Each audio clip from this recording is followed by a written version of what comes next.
Gravando, peraí. Pronto. Então, obrigado, Zeca Carlos. Deixa eu me apresentar para Sim, você. Eu sou o professor Luiz Carlos Ferreira, sou professor de uma universidade pública aqui no Brasil, uma universidade chamada Universidade da Integração Internacional Luso-Afro-Brasileira. A Unilab, ela tem um convênio com os países africanos de língua portuguesa. Então, nós temos estudantes de Moçambique, Guiné-Bissau, de São Tomé e Príncipe, de Angola, de vários países.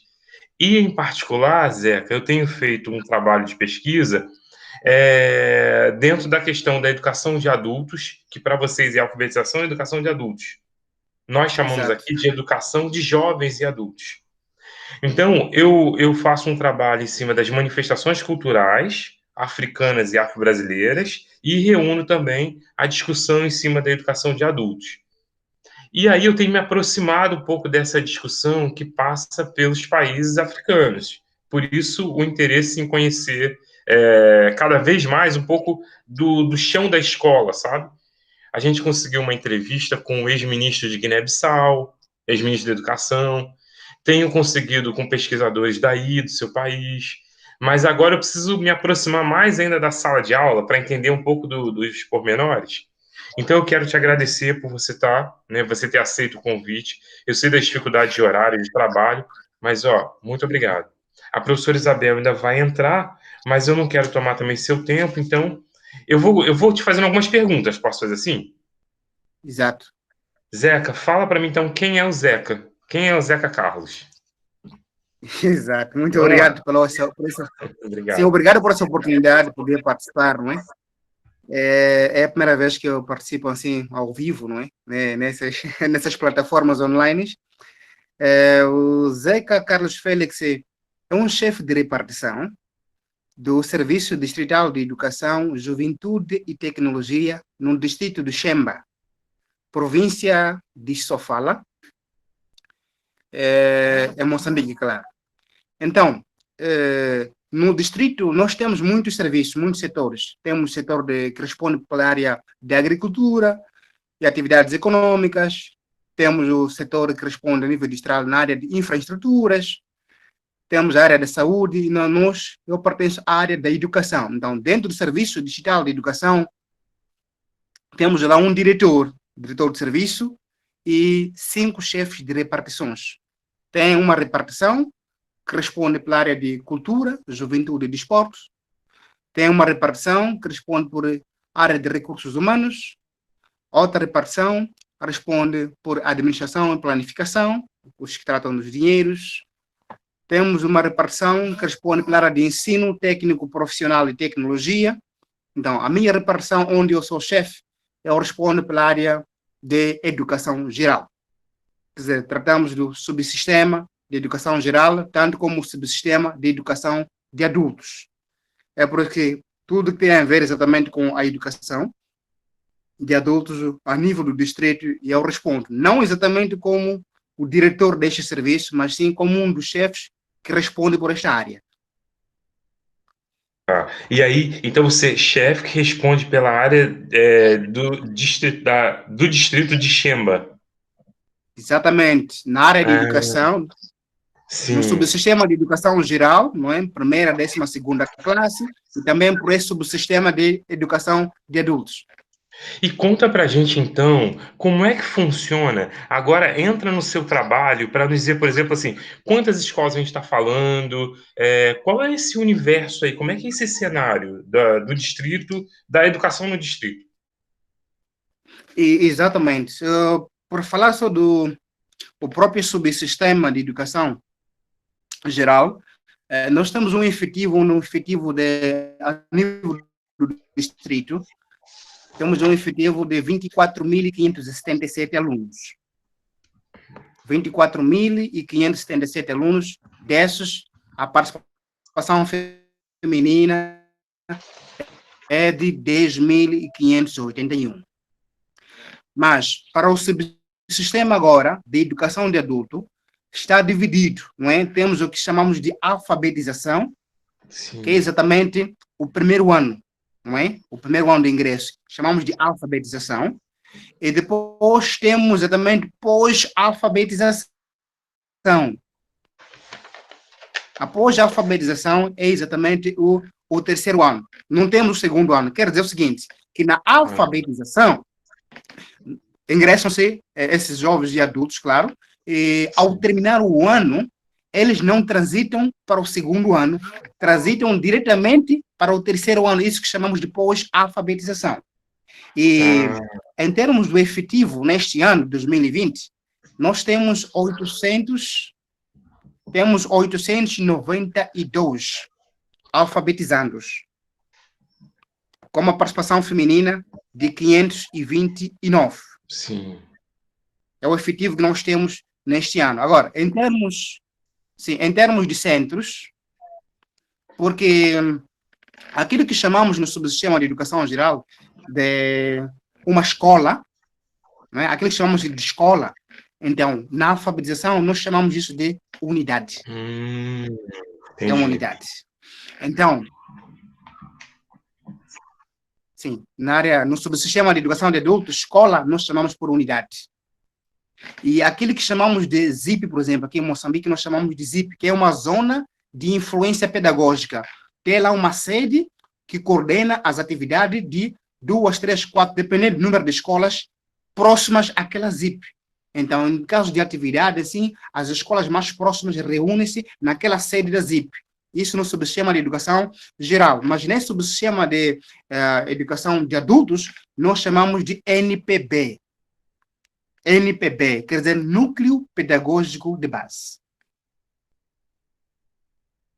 Nós chamamos de Núcleo Pedagógico de Base. Em subsistema de educação geral, é ZIP, Zona de Influência Pedagógica, por enquanto que já para a IA, nós chamamos, aquela ZIP chamamos de NPB, que é o Núcleo Pedagógico de Base. E as escolas onde são geridas exatamente essa ZIP, não é? Nós chamamos aquilo de unidades. Então, dentro da unidade, ou por outra, dentro da escola, nós podemos ter vários centros. Zeca, só um minutinho, então, deixa eu só interromper rápido. A professora Isabel chegou. Professora Isabel, nós já iniciamos alguns poucos minutos, né? A professora Isabel Ortiz é uma professora também da universidade aqui no Brasil, sabe, Zeca? Vem fazendo um trabalho também no curso de pedagogia, ela coordena o curso de pedagogia, pesquisa as questões da educação e tem muito interesse também nessa discussão que a gente está fazendo aqui, tá? Então, sinta-se à vontade para a gente poder conversar. Isabel, ele está contando aí sobre a questão do sistema de educação e um subsistema, né, Zeca? Que ele chefia. Tá? Aí, quer dizer, aos poucos ele vai falando, mas o áudio inteiro, depois você pode ouvir sim, porque é muito interessante essa experiência dele. Ok. É muita alegria, professor, em conhecer, né? É uma grande satisfação podermos trocar nossas experiências, né? Tendo em vista que, apesar da distância continental, existe muita semelhança, né, nas nossas práticas, nas necessidades que nós precisamos melhorar na educação, né? Principalmente na educação de jovens e adultos, certo? É uma grande alegria e satisfação estar dialogando com o senhor nesta tarde e também com o professor Luiz Carlos, né, nosso parceiro em muitos estudos sobre educação de jovens e adultos, certo? Pronto. Sim. Só mais um pequeno detalhe. Antes nós tínhamos essa designação de alfabetização e educação de adultos, não é? Mas depois disso, passou também a ter essa designação de AEJA. Aqui temos também isso, AEJA, que é alfabetização, educação de jovens e adultos. Também funciona assim aqui. Agora, só por falar, por exemplo, da alfabetização que eu dizia, que a alfabetização é o primeiro ano de ingresso desses jovens e adultos, isso também estende-se para escolas de ensino secundário. Então, para a escola de ensino secundário, aqui a nível de Moçambique, nós temos um programa chamado Profasa. Profasa, quer dizer, Programa Família Sem Analfabetismo. Profasa, não é? Sigla, claro. Profasa quer dizer Programa de Famílias sem analfabetismo. Então, o que isso faz dentro do programa? Nós incumbimos essa responsabilidade aos professores das disciplinas básicas. Estou a me referir ao professor da língua portuguesa e o professor de matemática. Estes, por sua vez, vão selecionando os alunos com certas habilidades, aqueles mais aproveitados, selecionam esses alunos e lhes incumbe essa tarefa de poderem ir sensibilizar nas comunidades, sensibilizar os pais encarregados, aqueles que têm mais tempo para machamba, não têm muito tempo, e marcam um horário. De princípio, fazem um levantamento desse efetivo, desses pais encarregados que estejam interessados na aprendizagem, e fazem uma lista, né, desse efetivo todo, inscreve as pessoas e marcam um horário. Então, a princípio, os que marcam bem esse horário são esses pais, né? Tem sido a pedido dos pais, né? Eles marcam, dizem o seguinte: de segunda a sexta-feira, nós apenas estaremos disponíveis 2 vezes por semana, que é uma terça-feira ou quinta-feira, depende da disponibilidade, né, do tempo em que elas estiverem meio desocupadas. Então, esses alunos, então, dirigem-se às casas, não é, desses pais e dão algum ensinamento. O material como tal, eles são fornecidos com os professores lá nas escolas secundárias. Então, quando chegam lá, eles dão algum ensinamento que tem mais a ver com essas habilidades de leitura e escrita. É o que tem sido feito a nível das escolas secundárias, mesmo nas sedes das IPs, que eu dizia que agora nós chamamos de Núcleo Pedagógico de Base, que é NPB. Esse trabalho tem sido levado a cabo também por professores que lecionam língua portuguesa e matemática, principalmente essas disciplinas básicas. Nós temos essas disciplinas básicas a nível, quer dizer, não sei se o sistema também lá é assim, mas aqui, português e matemática, nós chamamos de disciplinas básicas. Então, quer dizer, vamos dizer, esses alunos com potencial, eles acabam sendo orientadores, monitores, junto a essas famílias que têm pessoas ainda analfabetas. Ah, certo. Exatamente. Agora, fala um pouquinho, já que você falou de uma experiência que eu não conhecia. Eu conheci a alfabetização e educação de adultos, mas já que então você falou da AEJA, a diferença qual é? Exatamente. AEJA. Mas sim, antes nós tínhamos, era alfabetização e educação de adultos, AEA, simplesmente isso. Mas depois acabou se adotando a EJA, por quê? Porque incorporávamos dentro desse processo, para além dos adultos apenas, os jovens, aqueles jovens que não tiveram oportunidade, talvez por falta de condições, ou mesmo por ignorância dos pais. Isso acontece muito na periferia, né? Nos distritos acontece muito isso. A vontade dos pais de enviarem os seus filhos para a escola não tem sido muito intensa assim. Até que preferem mais ocupar os seus filhos com trabalhos da machamba, da pastorícia. Então, por meio de sensibilizações, por meio mesmo de algum trabalho que o governo do distrito, nas pessoas de administradores, secretários permanentes, têm feito nas suas digressões da governação aberta, acabam sensibilizando que os pais tenham essa exatamente capacidade, tenham essa responsabilidade de poder ingressar os seus educandos na educação. Mas depois acabam deparando com essa situação em que já tem alguém crescido porque foi ocupado durante todo esse tempo para trabalho de pastorícia, agricultura, porque tem que ajudar a ficar com as crianças em casa para o pai ir à machamba. Então, eles acham que já perderam essa oportunidade de poderem estudar. Assim sendo, já tem uma abertura, não é? Já tem uma abertura deles também a estudar. Refiro-me de jovens de 12 anos, 13, 14, 15 anos. Eles também podem se inscrever neste processo de ensino-aprendizagem dos adultos. E o horário que se tem aqui, normalmente, são 3 vezes por semana.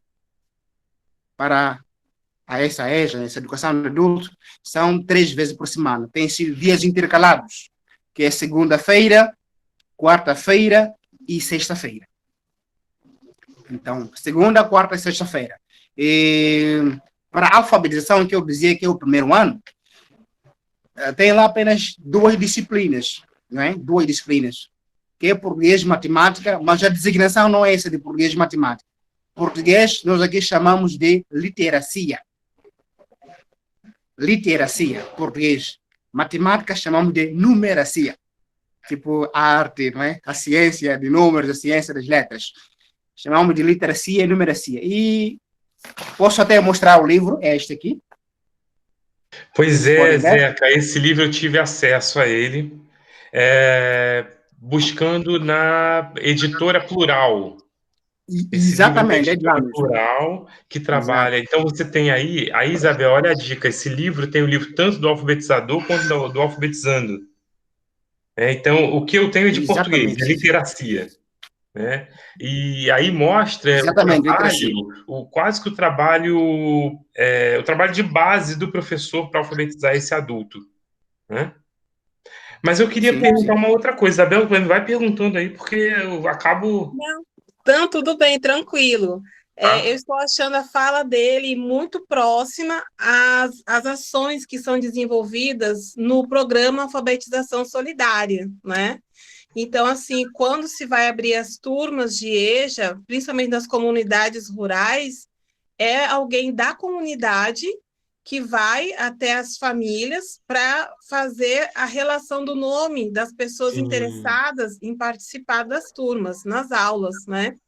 E aí Sim. depois, só que aqui no Brasil, nós temos, eles determinam um lugar, né? Uma casa de algum dos alunos, na igreja, na associação comunitária, aonde tiver oportunidade, né? Então, se desenvolve as turmas, as aulas. E só que aqui é no decorrer da semana, de segunda a sexta-feira, certo? E algo que eu tenho observado também no ensino regular, nas turmas de EJA, é esse número maior de jovens, né, que ajuda a família no decorrer do dia, trabalhando, e à noite é esse jovem de 14, 15, 16 anos que vai para as salas de EJA. Então, assim, olha só, Luiz Carlos, quanta semelhança, legal, né? né? A semelhança. É, Agora, né? E mas o olha só, material, Isabel, pensa aqui comigo. hum, Ele está falando que o Profasa são esses estudantes que vão à casa dessas famílias. E as classes de AEJA, porque você está falando da AEJA, Angola também já utiliza, Guiné também já utiliza essa nomenclatura. E para esses alunos da AEJA, quem leciona? Exatamente. Sempre que iniciamos o ano letivo, nós contratamos aqueles professores do sistema de educação geral, não é? Professores que vão lecionando de primeira classe, segunda até 12ª classe, no ensino normal. Então, para a EJA também, nós contratamos, não é? Educadores, não é? Voluntários. Existem pessoas voluntárias. São daqueles que já fizeram a 10ª classe, não é? Pessoas que já fizeram a 10ª classe, outros já fizeram a 12ª classe e não têm, assim, condições para poderem prosseguir com seus estudos. Então, eles acabam achando uma facilidade, uma oportunidade, não é? De poder se contratar através do Serviço Digital de Educação, Juventude e Tecnologia, neste caso aqui onde eu trabalho, não é? Eles contratam, o contrato é exatamente anual, e mensalmente eles têm exatamente.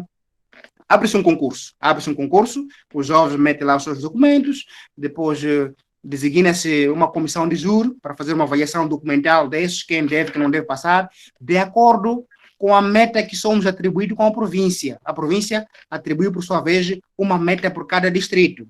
Por exemplo, a meta que nós tivemos neste ano aqui em Xemba, de Xemba, província de Sofala, foi de 27. Temos que contratar 27 alfabetizadores voluntários. Desses, 5 mulheres. E nós contratamos esses jovens, 27. Então, com base no contrato, eles têm um subsídio mensal, né? Antes eram 500 meticais, mas agora ascendeu para 650 meticais mensal. Esse é o subsídio que esses jovens que se contratam recebem mensalmente por estar exatamente a dirigir essa classe, essa turma. E a semelhança que disse aqui, doutora Isabel, aqui também fazemos o mesmo. Nessas escolas que nós chamamos de centros, na linguagem de AEA, nesses centros, também encontra-se um lugar, uma sala mesmo, se tiver uma sala, para poder se proceder essas aulas. Não tendo, também nós temos recorrido às igrejas, sensibilizamos também as igrejas, falamos com os pastores, para ver se naquela igreja lá tem algumas mães de idade que não tiveram essa oportunidade de poderem estudar. E a gente também faz a inscrição. Então, quem faz normalmente essa inscrição para este processo são exatamente esses coordenadores de núcleo pedagógico de base, junto com quem? junto com esses que estão por se contratar. Esses jovens que querem se contratar, eles que têm essa responsabilidade de ir no campo, ir nas zonas, ir nas casas e fazer as inscrições e vir nos apresentar a lista aqui, de que eu já consegui 15, já consegui 20. Depois nós vamos para o campo, aferimos se de fato existem essas pessoas ou não. Agora, fim do processo contratual, depois de se contratar essas pessoas, então, praticamente, elas vão para o campo, começam a trabalhar lá. E nós que somos responsáveis pela monitoria, para ver se de fato existem essas pessoas lá e se existem, estão a participar com frequência nessas aulas. Exato. E Eu já fim- desempenhei essa função aqui também, Luiz Carlos, Legal, como, semelhança, né? como coordenadora setorial do programa para a alfabetização solidária, né? Porque além da gente acompanhar, além de capacitar, dar o curso, né, de trabalhar o material didático, ajudar o planejamento das aulas. À noite, a nossa visita às salas de aulas era justamente para ver como é que o professor estava trabalhando, ministrando suas aulas, né? E como o professor a Zeca Carlos acabou de dizer, verificar se realmente a turma existe, né? Porque os alunos vinham, traziam para nós a relação de alunos, nós cadastrávamos no sistema do MEC, né? Que aqui o programa é vinculado ao MEC, mas nós tínhamos essa responsabilidade de fiscalizar se a sala de aula realmente era existente, né? Se aquele quantitativo de alunos estava presente em sala de aula e como é que as atividades estavam sendo desenvolvidas. Nossa, olha, estou assim Ô, encantada. Zeca, são quantos centros, Zeca, que você... Só em Machamba são quantos centros de AEA e AEJA? Nós, esse ano, nós temos 32 centros. Sim. Desses 32 centros, 16 centros que estão relacionados à alfabetização, que é, neste caso, o primeiro ano, e outros 16 centros estão exatamente com após-alfabetização, que é o terceiro ano. Ah, tá. Ô, Zeca, uma pergunta que eu tenho lido recentemente sobre essa figura social, religiosa. O régulo tem alguma influência nessas matrículas, nesse incentivo? Aí já que são 32 centros, os régulos que participam desse processo? Exatamente, exatamente. É o seguinte, aqui, no princípio, eles não participavam, mas como forma de fazer com que eles participem isso, porque nós temos esta situação em que temos muitos líderes comunitários sem habilidades de leitura escrita. Assim sendo, nós temos conversado com o governo do distrito, não é? Nas sessões que tem tido lá, nós apresentamos isso como uma preocupação, não é? Porque os líderes comunitários é que têm a comunidade, eles têm a população, eles têm mais voz. E também há essa necessidade também dos líderes comunitários serem alfabetizados. Então, nesta contraparte, nós é que mexemos com o governo do distrito. Então, a pessoa do administrador do distrito, junto com os secretários permanentes, esses, nas suas incursões da governação aberta, eles, algumas vezes, têm mostrado, não é? Eles têm, como posso dizer, exigido, quer dizer, de forma mais diplomática, não é? Eles têm obrigado, entre aspas, né? Orientam assim que todos os líderes comunitários devem ter essa capacitação, porque nós poderemos ter projetos aqui que vão entrar, então aquele líder comunitário que não tem essas habilidades de leitura escrita, é bem provável que depois possa ser instituído com outro, um dos familiares dele. É por aí. Então, eles acabam achando isso como um grande incentivo e tem que entrar mesmo lá para ter essas habilidades. Porque entrando os líderes comunitários também, há muita facilidade de levarem consigo também a população, a comunidade. Eles têm um povo, têm a comunidade. Então, há essa interação entre os serviços com o governo do distrito, no sentido de nos ajudar nesta vertente, de poder sensibilizar esses líderes comunitários, líderes religiosos que não têm essas noções de leitura escrita, para poderem aderir ao processo. E teria só esquecido, quando estava a referenciar desses alunos que contratam-se, não é, para dar aulas da IA, a capacitação deles na matéria de psicopedagogia, quem garante isso somos nós como serviço. Não é? Nós garantimos, não só nós, mas também temos o Instituto de Formação de Professores, não é? A nível daqui da região norte da província de Sofala, nós temos Xeringoma, o distrito de Xeringoma, lá eles têm um centro de formação de professores. Então, naquele centro de formação de professores, nós todos os anos solicitamos aqueles formadores, não é? Eles deslocam-se de lá para o distrito, não é? Com a data, local, tudo marcado.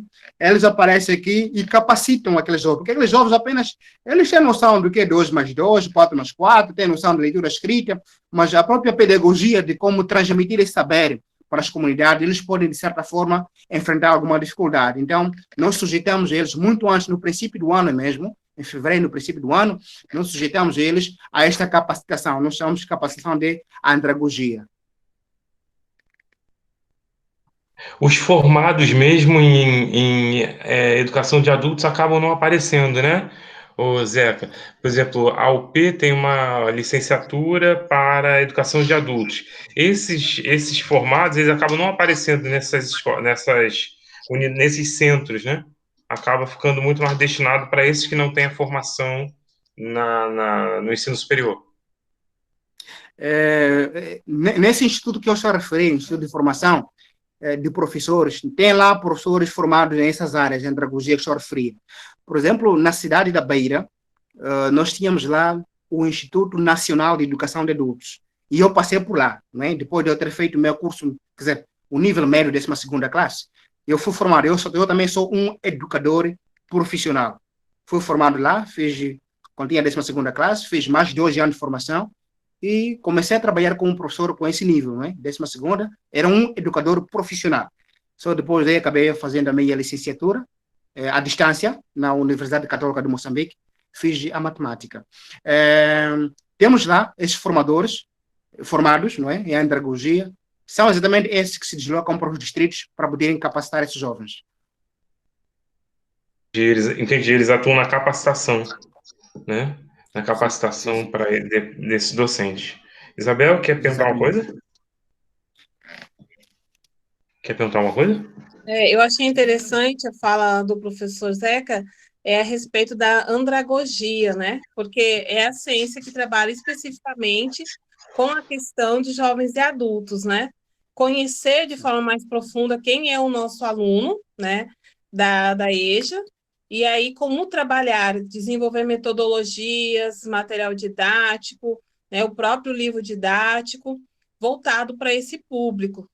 E isso é algo assim que eu estou tentando inserir também. Eu sou professora, sou pedagoga, professor Zeca, sou pedagoga, e sou responsável pela disciplina Fundamentos de Educação de Jovens e Adultos, no curso de Pedagogia, né, na universidade onde eu trabalho.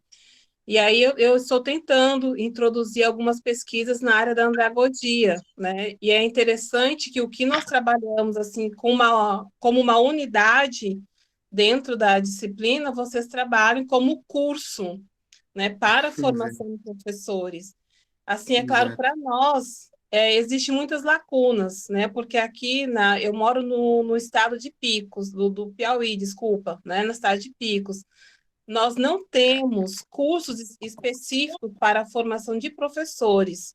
Então, assim, quando nós conseguimos desenvolver capacitações, eventos, é um tempo muito pequeno para a gente conseguir falar sobre tantos temas que estão envolvidos, né, nessa questão da formação do educador de EJA.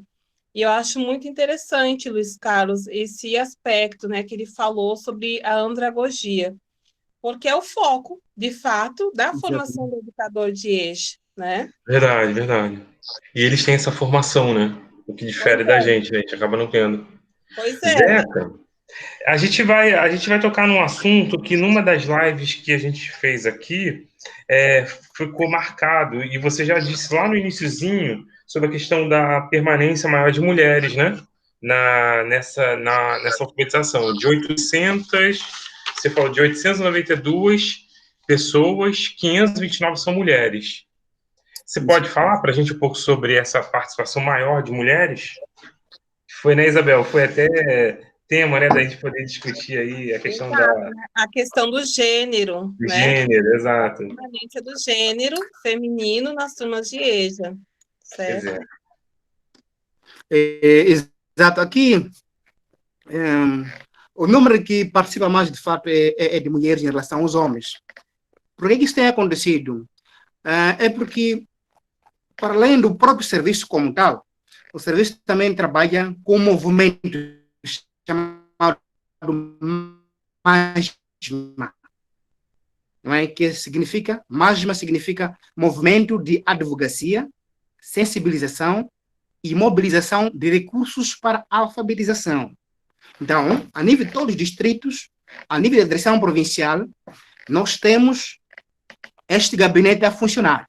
Então, neste gabinete a funcionar, então, o presidente desse gabinete, não é, tem sido os cônjuges de administradores ou administradoras. Quer dizer o seguinte, num distrito, se temos um administrador, a esposa deste administrador, neste caso, automaticamente deve ser presidente deste gabinete de MASMA, que é um movimento de advocacia, sensibilização e mobilização de recursos para alfabetização, onde um dos elementos que entra lá tem sido o técnico, que está nesta área, neste caso, o técnico que responde pela área de alfabetização, não é? Um técnico que trabalha, neste caso, comigo, na minha repartição. Temos um técnico específico que responde pela área de alfabetização e educação de adultos. Então, tem sido um dos elementos que compõem este gabinete.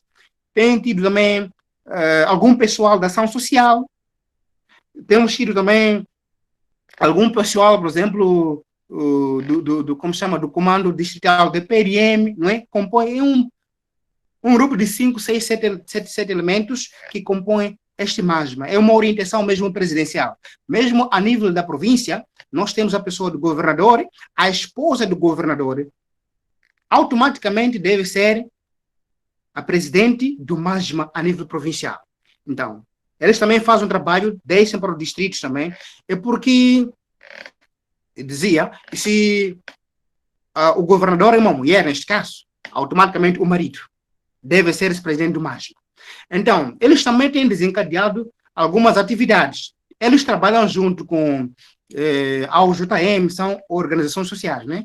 A Organização dos Jovens de Moçambique, trabalham também com a OMM, que é a Organização da Mulher Moçambicana, a nível do distrito. Então, são esses exatamente. A OMM é incentivada, não é, por intermédio de como se chama, de palestras que o próprio MASMA promove, não é? Para além de nós como serviço, o MASMA também promove isso na pessoa de esposa do administrador ou esposo da administradora. Eles promovem esses movimentos. Eles arrecadam fundos através de ONGs, não é?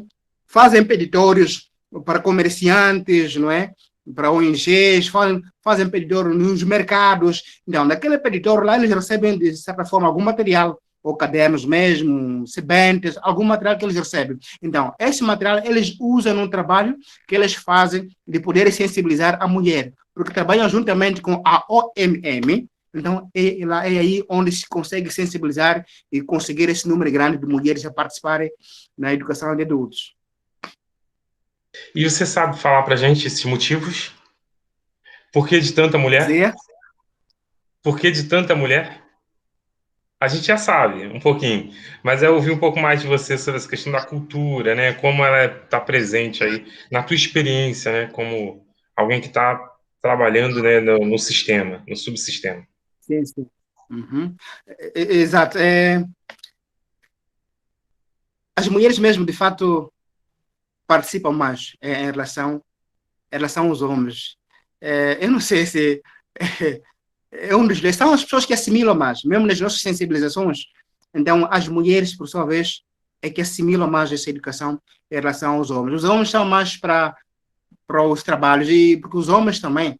Aqui, por exemplo, em distrito de Xemba está próximo de um rio, né, um rio Zambeze, e a maioria da população daqui vive na ilha de Otamares. Eles sempre deslocam-se de canoa, todos os dias saem de canoa, deslocam-se para a ilha lá, para fazer atividades agrícolas. Então, os que vão mais para lá e ficam de vez lá, muitas vezes têm sido os homens.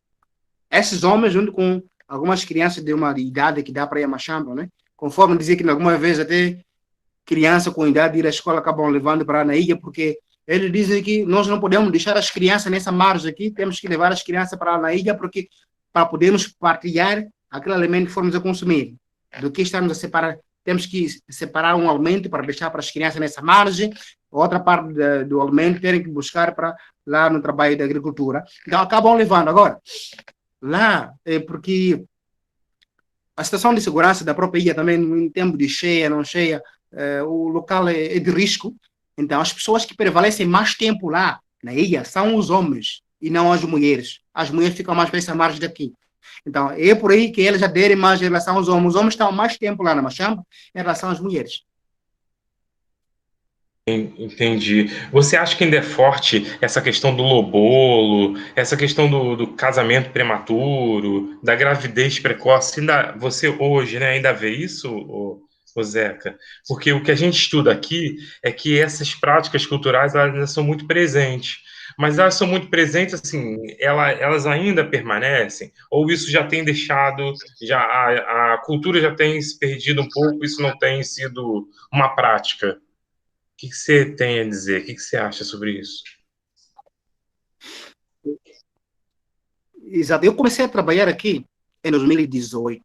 Foi meu primeiro ano, em 2018. Então, 2018, não, dizia 2008. 2008, desculpa. 2008. Então, em 2008, 2009, essas práticas eram muito frequentes. Mas com o tempo as pessoas começaram a se aculturar, por intermédio de sensibilizações, porque também nós temos uma lei aprovada, não é? Se nós chamamos, era a Lei 19/2020, que proíbe os casamentos prematuros. Então, por conta disso, muitos pais, muitos senhores acabaram parando na barra do tribunal e agora essa situação de casamentos prematuros, sei que existe, mas são casos muito isolados e que também não são reportados, esses casos. Porque logo que nós temos a componente do conselho de escola, não é? Os membros do conselho da escola trabalham em coordenação com as direções das escolas lá na periferia, e eles logo, a primeira que notarem isso, eles reportam. Reportando para a escola, por sua vez, reporta para o distrito, e aqui no distrito nós temos uma técnica que responde à área do gênero, tem uma técnica que responde à área do gênero, que também trabalha em coordenação com o comando, não é? E ação social. Estes, por sua vez, vão para o campo para aferir se, de fato, aconteceu esse casamento prematuro ou não. Então, muitos líderes comunitários já pararam na prisão, já foram condenados, outros, e infelizmente temos outros líderes que foram condenados e acabaram perdendo vida lá na prisão, não é? Então, isso, de certa forma educou as pessoas, sensibilizou as pessoas, e agora não temos muito esses casos. Se existem casos bem isolados, e muitas das vezes, quando isso acontece, ou o pai acaba mudando de residência. Ele casa, mas depois de acompanhar ao alto que está sendo instaurado um processo, ou que já se falou, já foi informado, comunicado aos líderes comunitários, ou à província, ou ao distrito, eles, por sua vez, acabam escapulindo da zona, desaparecem da zona. Então, temos casos muito raros de casamentos prematuros. Mas antes mesmo, me parecia que era uma questão de cultura mesmo, casar com criança de 12, 8 anos. Com 8 anos, a criança já estava casada. Com 7 anos, já estava casada. Meu Deus. Entendi. Isabel, quer perguntar? Assim, agora fiquei um pouco apavorada com a situação, né? Porque realmente 7, 8 anos são crianças. Minha gente, não cresceram, não tem noção de nada, né? São totalmente assim, dependentes da mãe. E assim, em relação a 14, 15 anos, a gente já sabia, né? Que era um procedimento cultural, né? Que isso ocorria muito. E no caso que no Brasil, muitas vezes quando a mulher ela procura uma turma de EJA, é justamente por esse fato, né, de que ela casou jovem, por volta dos seus 14, 15 anos de idade, teve filhos muito cedo, e aí vem a responsabilidade da maternidade, da casa, né, acompanhar o crescimento dos filhos, muitas vezes também a obrigatoriedade de se tornar provedora da família, não apenas o marido, mas a própria mulher, né? E existem casos de jovens adolescentes que engravidam sem ter casado e que aí os anos vão passando, né? Vem outras responsabilidades. E quando elas chegam por volta dos seus 20, 24, 25 anos, 30, elas buscam a escola para concluir os seus estudos e, se possível, dar continuidade, né? Então, assim, para nós não chegava a ser uma prática cultural, o casamento, 14, 15 anos, né? Assim, era mais uma situação, uma condição socioeconômica das pessoas, né? Por estarem assim, dando as filhas em casamento. Não era uma questão cultural, mas sim a questão da economia, né? A família pertencer a um grupo de baixa renda, e aí então a filha, no caso, né? Aos completar seus 15, 16 anos, já poderia ser dada em casamento. Mas não há um recebimento de algo em troca, né? Aí, eu não sei se Moçambique, ou desculpa, Guiné também tinha essa mesma prática, né? De se receber algo, algum valor em troca. É o lobolo, né, Zeca? É o lobolo, Sim, né? Que sim, não necessariamente é com menor de idade, né, Zeca? O lobolo pode exato. acontecer com a moça já adulta, não é isso? Adulta, né? Pronto. E também, ô Zeca, então aproveitando a pergunta dela, o lobolo, os ritos, né, da menina para se tornar mulher, isso também ainda existe? Para justificar, por exemplo, a saída da escola? Eh, Conforme dizia, eu antes, quando eu cheguei aqui no distrito em 2008, não estava feito diretamente aqui no serviço de educação. Eu fui um professor que trabalhei na periferia, a 68 quilômetros da vila sede do distrito de Xemba. Então, lá, normalmente, com esses 8, 9 anos, então o que faziam? Senhores crescidos de 40, 50 anos iam na casa dos pais daquela criança, caso gostasse dela, claro, e davam alguma coisa, pagavam, de tipo privatizar ela. Esta aqui é minha mulher. Então, com esses 8, 9 anos. Então, com 9, 10 anos, 11 anos, muito antes até dela sair em casa dos pais, ela, normalmente, o marido era obrigado a construir uma casa, não é? A construir uma casa no quintal, no terreno daquela miúda, onde mensalmente ou semanalmente vinha lá e deitava-se com essa criança de 8, 9 anos. Dizia que é para habituar, não é? Para quando ela crescer não esquecer que este aqui é o marido. Então, elas estão exatamente sujeitas a isso numa idade em que elas não podem refletir, não podem negar, não podem dizer não.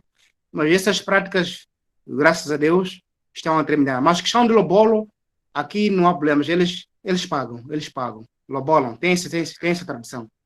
Pagam. Ô Zeca, aí agora eu vou te perguntar uma outra coisa que aí está ligado mais à sala de aula também. Se a gente tem professores, né, que não estão com a formação, né, plena, é, você sabe dizer um pouco sobre essas práticas nas salas de aula? Quer dizer, primeira coisa, assim, a gente está falando de sala de aula, mas entenda que nos centros, né, de alfabetização, não necessariamente pode ser dentro da escola, como você falou, né? Pode ser em qualquer outro espaço. Mas você sabe dizer sobre essas práticas? Se elas são práticas que reproduzem a sala de aula, porque o livro reproduz. Eu vi que o modelo do livro é um modelo bem tradicional, de ensinar até como pegar no lápis. Eu lembro disso, né? Tem o ligue, né, para ligar, tem aquele trabalho bem da criança. Você sabe dizer também sobre isso na prática, como tem acontecido esses encontros, essas aulas nesses centros? Nessas Sim, unidades, né, de ensino? sim, sim, sim, sim. É, é a semelhança também do ensino primário. Nós temos usado esses livros aqui, e a semelhança disso também, os próprios educadores voluntários, né, até chamamos de alfabetizadores voluntários. Aqueles que receberam uma capacitação, esses que se contratam e recebem a capacitação em andragogia, chamamos eles de alfabetizadores voluntários. Os que foram formados mesmo, não é? Passando hoje já na formação em andragogia, como é o meu caso concreto, nós somos chamados de educadores profissionais. Educadores profissionais. Então, a semelhança do ensino primário, o mesmo processo de ensino e aprendizagem também acontece lá. Porque não é só pegou o material, essa literacia, numeracia, e deu como deu, não. Faz a dosificação também, faz a planificação.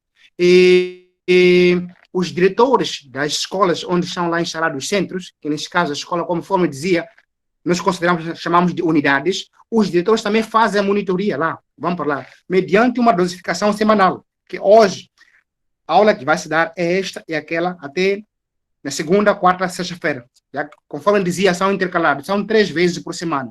É para dar mais tempo a este pai encarregado, a este senhor, de poder fazer outras atividades para além das aulas. Normalmente as aulas tomam lugar no período da tarde, não é?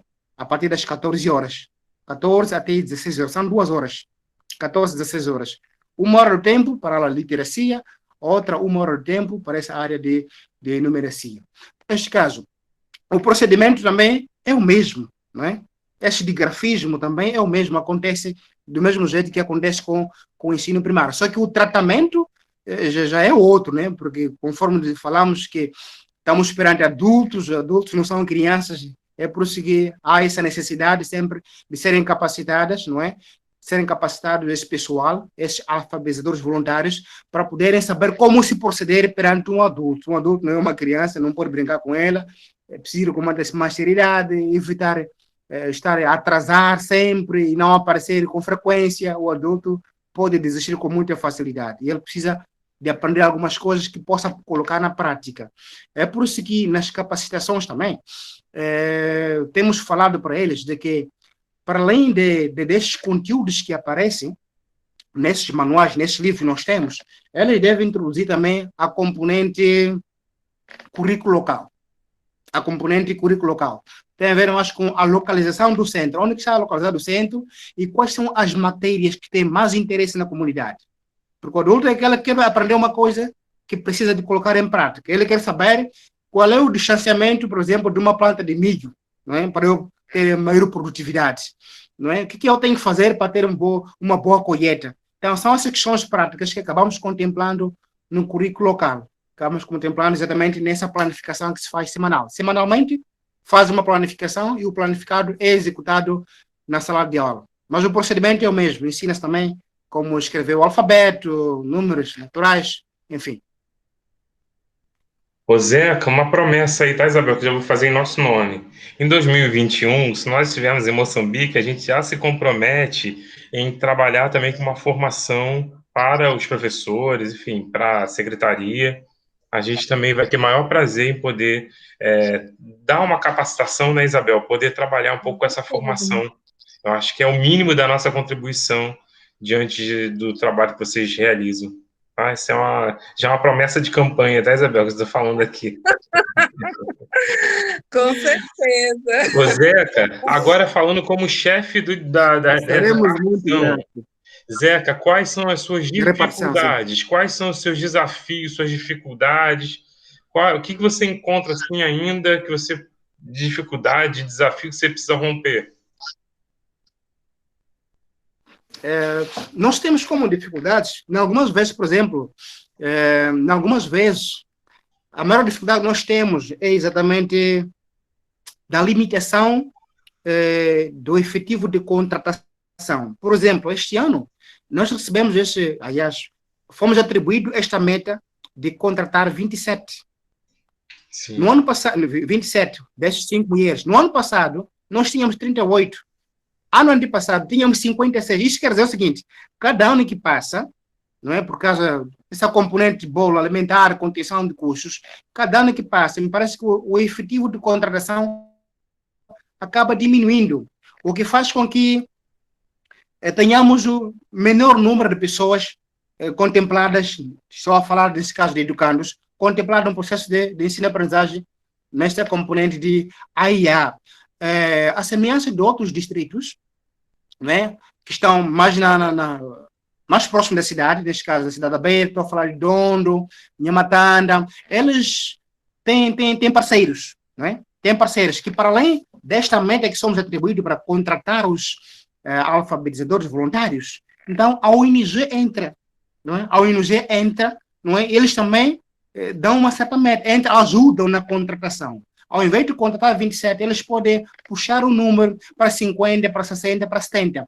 Assim sendo, o nível de abrangência, de inclusão dos educandos que queiram frequentar o ensino, então acaba sendo mais efetivo.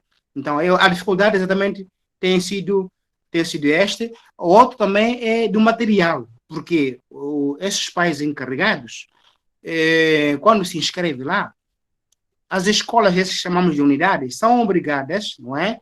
Temos aquela componente de AD, quer dizer, apoio direito às escolas. Nós recebemos de ONG, não é? O Ministério recebe de ONG, que é FASE, Fundo de Apoio ao Setor da Educação. Então, quando sai em cada escola, né? Quando é liberado esse valor, que não é muito também, é insignificante, é destinado uma parte à compra de material escolar. Então, essa compra de material escolar, que aquela escola aí dedica, uma parte desse material, que são os cadernos, as canetas, então, direciona também para o Centro de Educação de Adultos,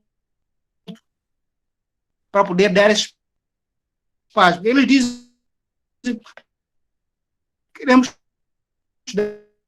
dar assim, mas não temos condições. E começou a Temos falhar. esse material, não temos como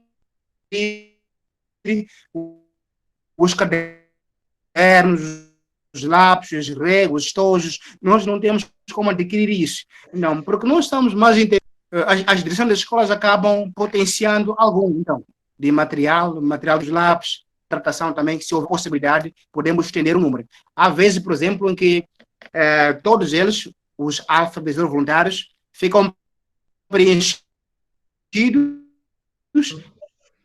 e nas nossas incursões de trabalho, acabamos descobrindo que uma escola tem lá pessoas interessadas, mas não temos um educador, não temos um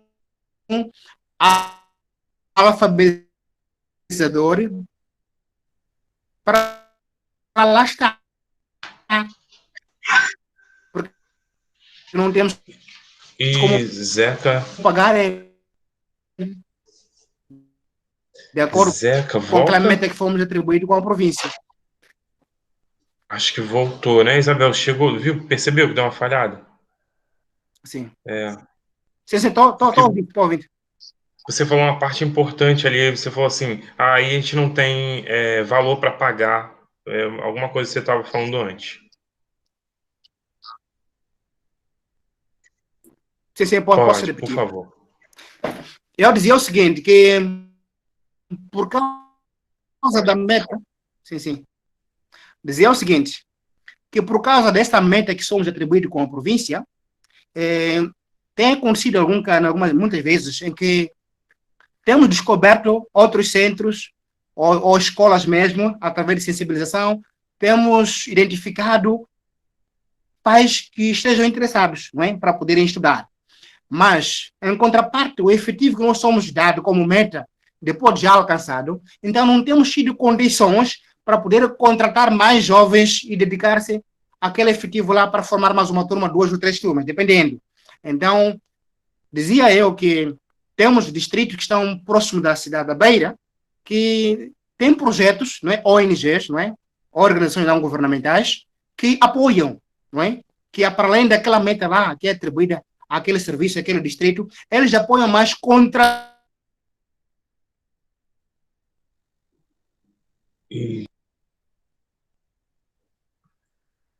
Travou, Zeca. Contratando mais pessoas. Então, para do maior.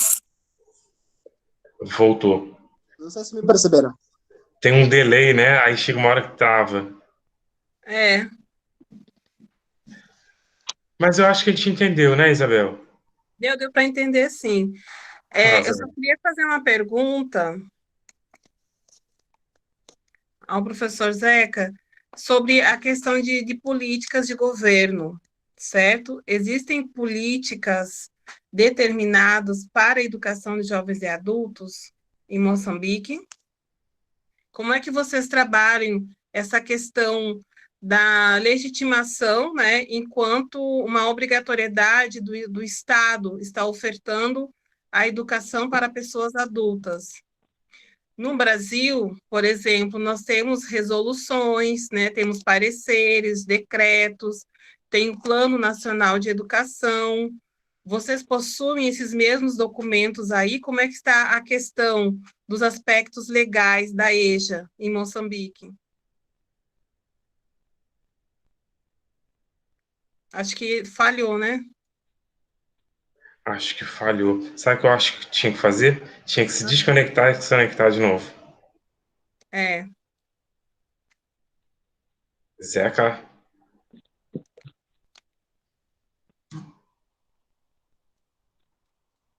Zeca, não sei se você está me ouvindo, mas seria bom você se desconectar, sair da sala e entrar de novo. Eu acho que pode melhorar.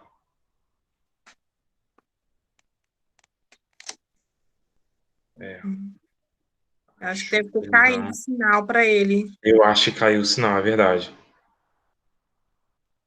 Agora, é bem interessante, né, Isabel? Exato. É interessante. Agora, eu ainda vou fazer uma pergunta para ele, que é a respeito do seguinte, tá? Me alfabetizei, me pós-alfabetizei, estou no terceiro ano, e aí?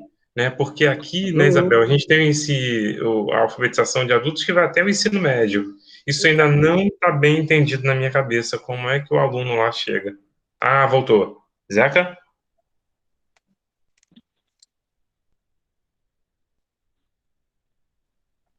Eu não sei se você está me ouvindo, mas, Zeca, tenta sair e entrar de novo.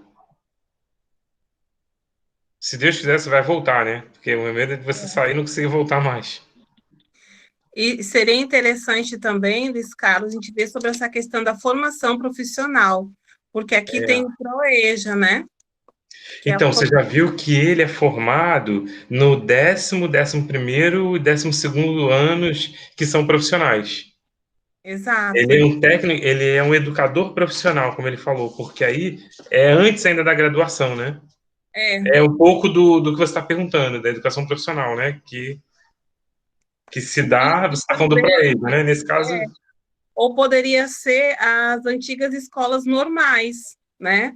Que é, equivale ao ensino médio profissionalizante. que é o caso dele, isso aí, que é o caso dele, quando ele falou agora que fez o 11º ano, 12º profissional, é o normal, exato. Que pra gente, no Rio, já estava valendo como profissionalizante. Vou falar com ele aqui, peraí, Zeca, tenta sair e entrar, né?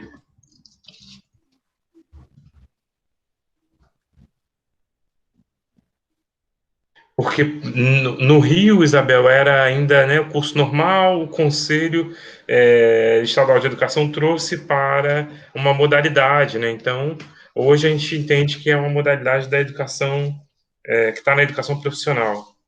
Mas lá, eu também estou entendendo que já é assim.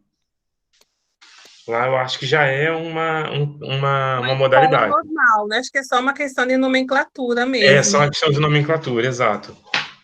E É, depois não, aí depois tem a graduação normal como a gente conhece. Quer dizer, exato. e o deles se diferenciam, né? Porque eles têm a educação de adultos.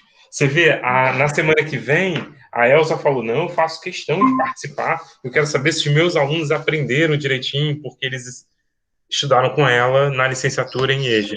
Zeca voltou, que bom. Eu tô assim, conversando com ela, tô assim, ai meu Deus do céu, tomara que ele volte. Então, Zé, a professora Isabel perguntava sobre essa questão das políticas de regulação, né, as legislações que obrigam, que as metas. Você sabe falar para a gente sobre isso? E isso tem a ver mais com a contenção de custo, né? Tem a ver mais com Sim. a condição de custo por parte do Estado, não é? Porque este valor vem dos cofres do Estado, não é? É um programa que eles devem custear, mas que, de certa forma, acabam atribuindo metas, não é? Tipo assim, vamos distribuir, não é? Pelos valores que nós temos para poder pagar esses alfabetizadores voluntários, nós só podemos pagar durante 30 dias 2.000 educadores. Aliás, 2.000 alfabetizadores voluntários. Então, nesses 2.000, acabam distribuindo isso por todas as províncias e as províncias, por sua vez, acabam distribuindo isso pelos distritos, de acordo com o historial das metas que cada distrito tem. Então, acabamos recebendo esse efetivo. Tem que contratar 30, tem que contratar 25. Então, nós temos que atender. Então, é por isso que muitas vezes acabamos ficando com alunos, mas porque não podemos exceder com o efetivo que fomos orientados para contratar e acabam se dispersando esses pais. Certo. Isabel? Quer falar? Não, Seu é porque microfone. assim, como eu coloquei, né? Aqui a gente tem muitas leis, né, que acabam assim fazendo com que o governo, oxe, fazendo com que o governo ele assuma essa responsabilidade, né? Enquanto que vocês aí, pelo que eu entendi, têm trabalhado com um programa, e aí, então, de acordo com o programa, é que vocês estabelecem as metas e se criam, né? Vamos dizer assim, regimentos de como vai funcionar o programa de acordo com o recurso financeiro disponível. Seria isso? Sim, sim, sim. Ok, né? Aí, então, já tem uma diferença em relação ao Brasil, que eu tenho observado, né, Luiz? A existência de leis para normatizar É, a oferta, né? A obrigatoriedade da da oferta oferta, sim. por parte do governo público, né, do órgão público, em relação à educação de jovens e adultos, né? É bem Sim. interessante essa questão também. Ô, Zeca, eu vou voltar a uma pergunta, acho bem primária, mas é só para me certificar. Zeca, eu passei pela alfabetização de adultos, fiz o pós, né, quer dizer, o terceiro ano. E aí, a alfabetização de adultos, ela segue até, por exemplo, o final do ensino básico, que é até o sétimo ano, né, de vocês, né? Exato. Do ensino básico, Primeiro, né? conforme dizia, sim, sim, sim.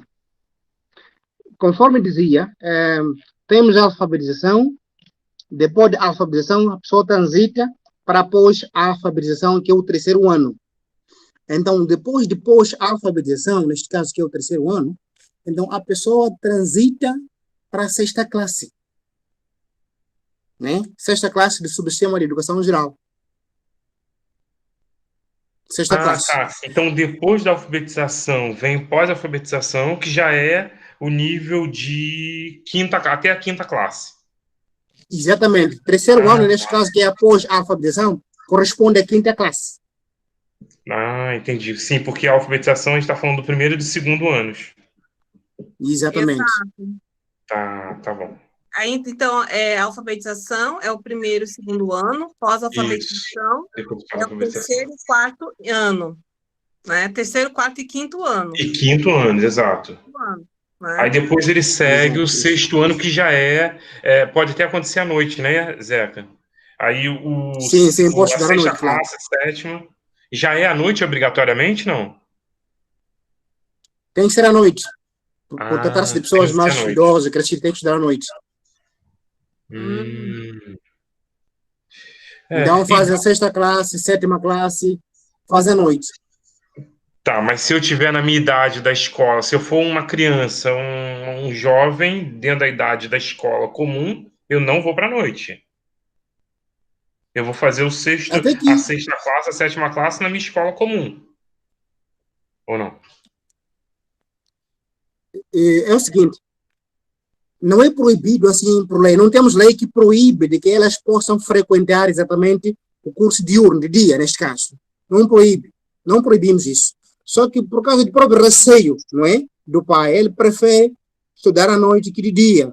Se ele quiser, não é? Se achar que não vai ter um receio, não vai se sentir mal, ele pode muito bem estudar com esses adolescentes, não é? Da sexta, sétima classe. Ele pode estudar de dia, não há problemas.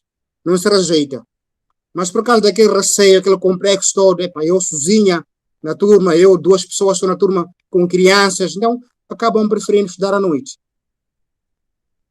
Mas aí, no caso, existe a possibilidade de crianças, adolescentes irem para as turmas da noite? É isso, Isabel, é isso aí que eu estou perguntando. Por exemplo, quem tem 14, 15 anos, geralmente estuda durante o dia, certo? E aí, se ela quiser ir para a noite, ela pode ir para a noite? Na turma da noite? Ela pode estudar na turma da noite? Para os que estão fazendo sobre o sistema de ensino geral. Eu acho que Desculpe, deixa. Eu acho que da sexta Estou a ouvir com um som muito baixo. muito... Deixa desligar e voltar a entrar. Pode ser? Pode sim. Estou a ouvir muito baixo. Deixa desligar e voltar a entrar. Ok. Ô, Isabel, eu estou entendendo que da sexta classe em diante empacota todo mundo. Eu também. Né? Vem cá. Outra coisa, você acha que eu devo perguntar ele sobre educação escolar regular, ensino regular? Pergunta, porque eu não sei, eu estou observando que não tem muita diferença, não. Não sei, eu acho que ela se diferencia até a quinta classe. Não é? Enquanto a gente aqui é até a educação básica, que vai até o ensino médio, eles se diferenciam já no ensino básico, sétima classe. O Zé, que a gente está confabulando sobre o sistema de ensino de vocês em relação ao nosso. A gente está dizendo o seguinte, a gente entende que até a quinta classe, que seria o ensino básico, não é até a quinta. O ensino básico é até a sétima classe, não é? De vocês? Então, a gente está entendendo que até a sétima classe, legal, né? É até a sétima classe. Da criança. A partir dali, da oitava classe em diante, aí sim mistura tanto quem está na idade como quem está fora da idade. Corrija a gente aí.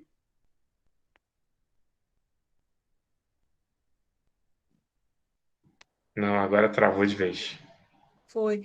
Mas eu acho que Luiz Carlos. Eu acho que não é? Da alfabetização até o 7º ano, para eles, corresponde o nosso ensino fundamental, 1 e 2.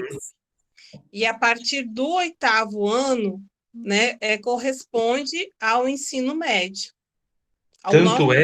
Tanto é que é obrigação do Estado garantir até a sétima classe. Até a sétima classe é garantido. Me corrija aí, tá, Zeca? Depois, aí sim, mistura tanto quem está fora da idade como quem está na idade. Não, para a questão da... Sim, o ensino básico aqui, do ensino primário, é da primeira classe até a sétima classe. O ensino básico. Sim, então, para saber. Certo, agora entendi. Entendi o ensino primário aqui, entendeu? Pronto, Isabel, é o nosso fundamental. Certo. Passou disso, ô Zeca, vocês chamam de secundário, né? Exatamente, o ensino secundário começa na 8ª classe, 9ª, 10ª até 12ª classe. Sim. Temos o primeiro ciclo do ensino secundário, que leciona da 8ª, 9ª, 10ª classe. O segundo ciclo do ensino secundário, a 11ª e 12ª classe. Ok. Entendi. Zeca, como é que está a pandemia nessa situação aí da alfabetização de adultos? Parou? Como é que vocês estão trabalhando aí com esses 800 e tantas pessoas? Parou tudo, mas o Ministério da Educação adotou nova estratégia, que é as aulas radiofônicas. Então, a nível aqui do serviço, sim, estamos a dar aulas radiofônicas.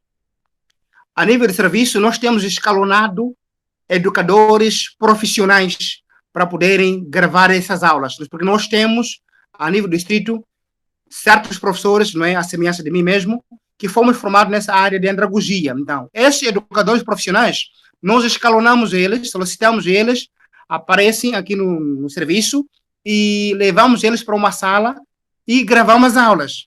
Após a gravação dessas aulas, colocamos as aulas na rádio. Temos uma rádio comunitária local que tem emitido essas aulas todos esses dias que normalmente deviam ter aulas, estão a ter aulas via rádio.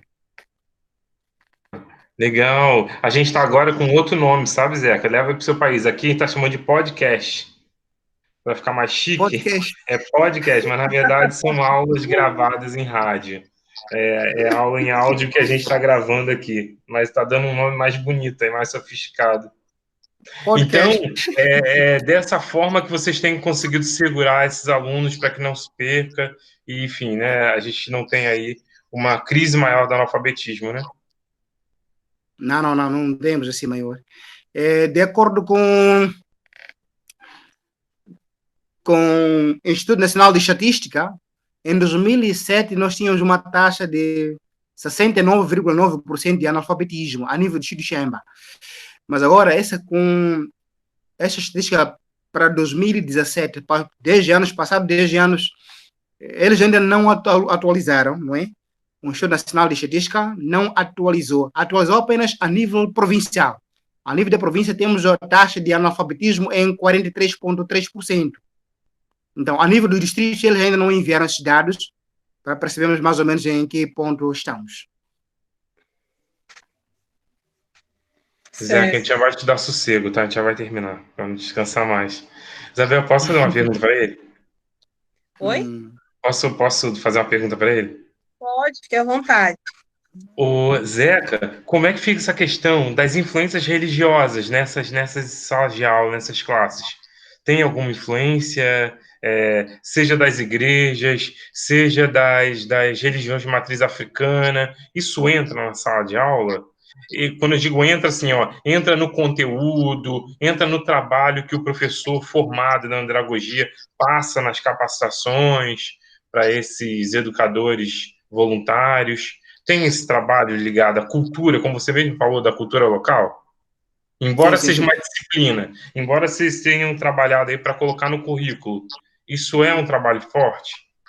Ou a gente está preocupado só com a literacia e matemática? Como é que você vê isso? Sim, para a questão da influência religiosa, não entra muito nessas capacitações. A componente influência religiosa não entra. Tem mais a ver com a própria matéria só. É porque também aqui não temos assim religiões que proíbem, por exemplo, que as pessoas possam aceder ao ensino de adultos, seja mesmo de crianças. Então, essa matéria não tem sido abordada nas capacitações.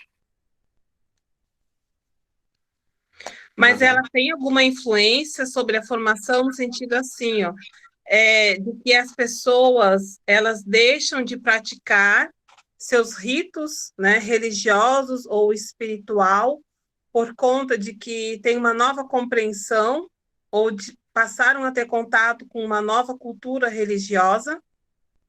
Existe isso? Não influencia. Não existe. Não? Nossa. Não existe. Qual é a predominância religiosa aí?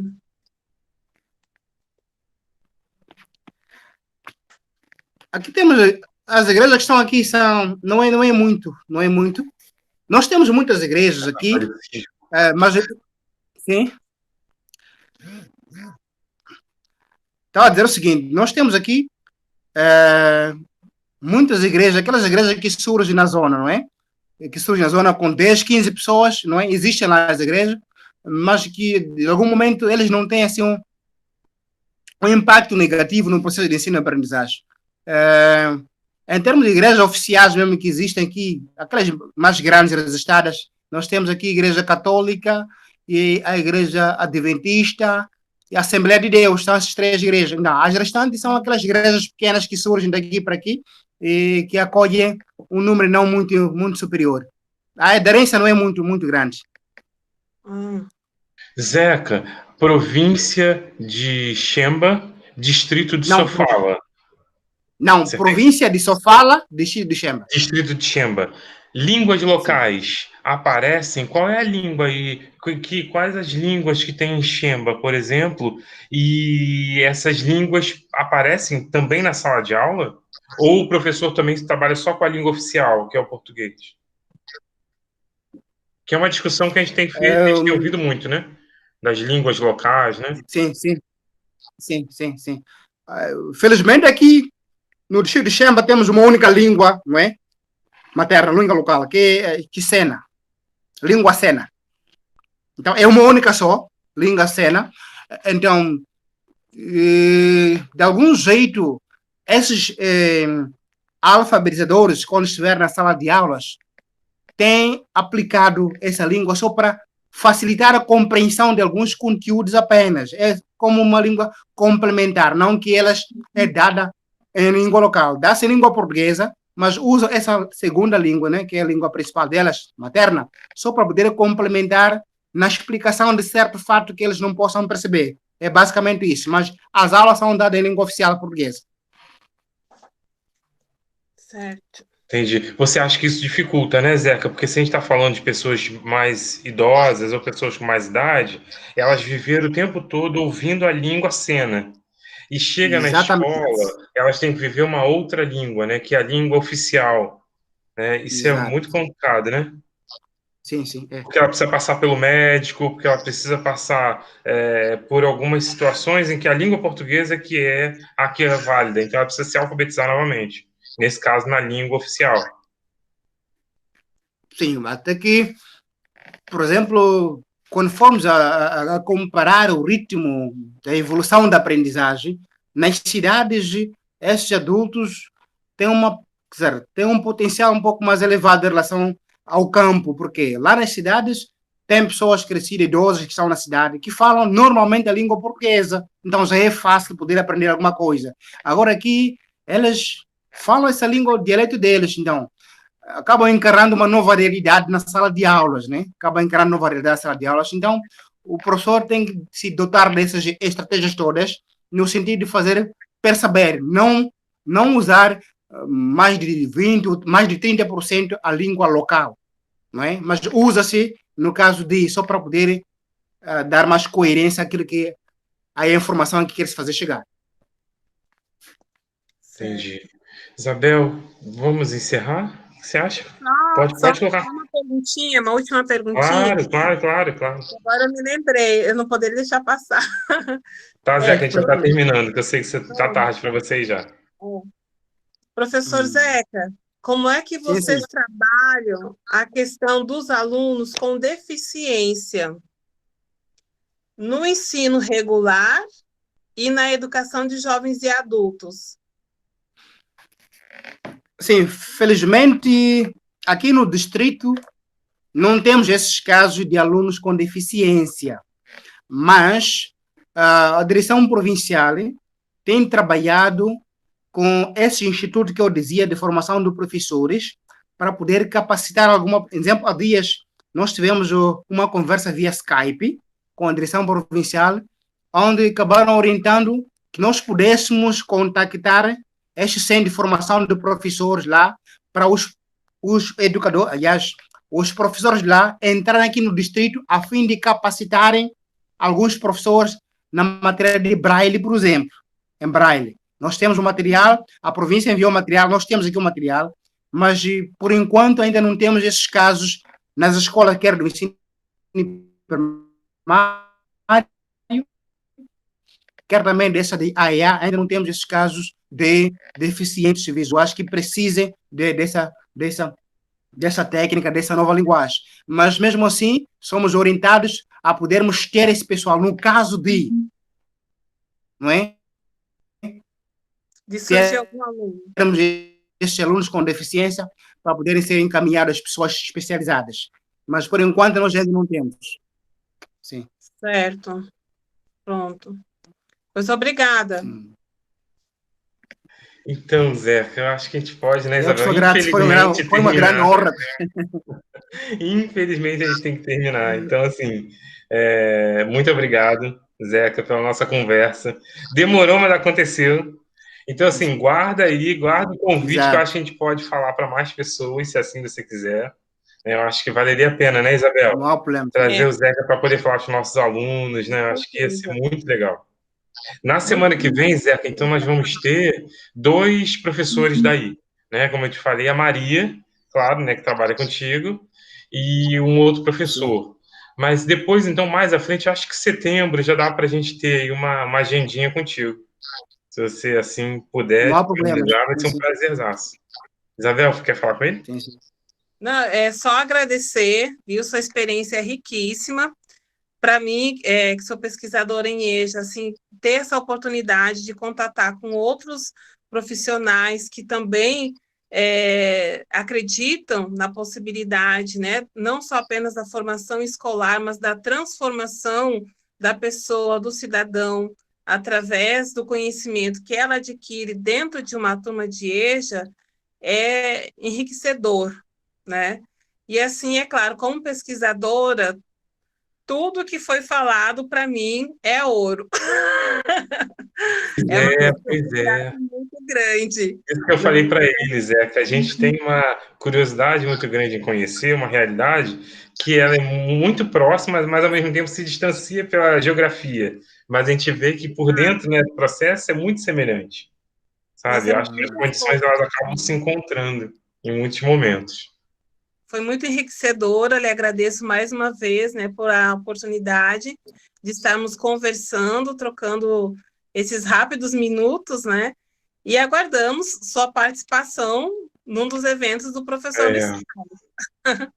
Então, eu vou conversar depois nos bastidores, ver se a gente encontra um dia, um horário bom para você também, né? Então, aí a Sim. gente pode falar um pouco mais. E é um pouco assim, para você falar exatamente o que você conversou com a gente, mas para as outras pessoas conhecerem também. Tá certo? Está bom. Está bom. Muito obrigado, Zeca. Obrigado demais. Obrigado, eu. Que bom Muito obrigado. que a gente passe logo por essa pandemia rápido para a gente pegar um avião e ir para aí. E daqui a pouco você pega um avião e vem para cá. Será uma grande honra recebê-los aqui. Uma grande honra também. Muito obrigado. Será uma grande honra recebê-los aqui. Estou muito lisonjeado com a conversa que nós tivemos, porque, conforme eu dizia logo no princípio, que foi uma boa experiência. É a primeira vez que eu converso via Google Meet. Eu tive que navegar no YouTube lá para ter algumas aulas lá, para ver como que podia aceder exatamente a esse momento. Então, muito grato pela essa oportunidade, pela esta honra. Tomara mesmo que esta pandemia passe e nós possamos conversar face to face, como se diz. Certo. Tá certo. Olha, muito obrigado. Deixa aí saúde para todos da sua família, todos os seus, tá bom? Tudo de bom, Zeca. Obrigado igualmente. Sim. Isabel, tchau. Muito obrigado, Isabel, pela parceria. Tudo de bom, tá? Obrigada. Tchau. Tchau. E eu vou agora desligar.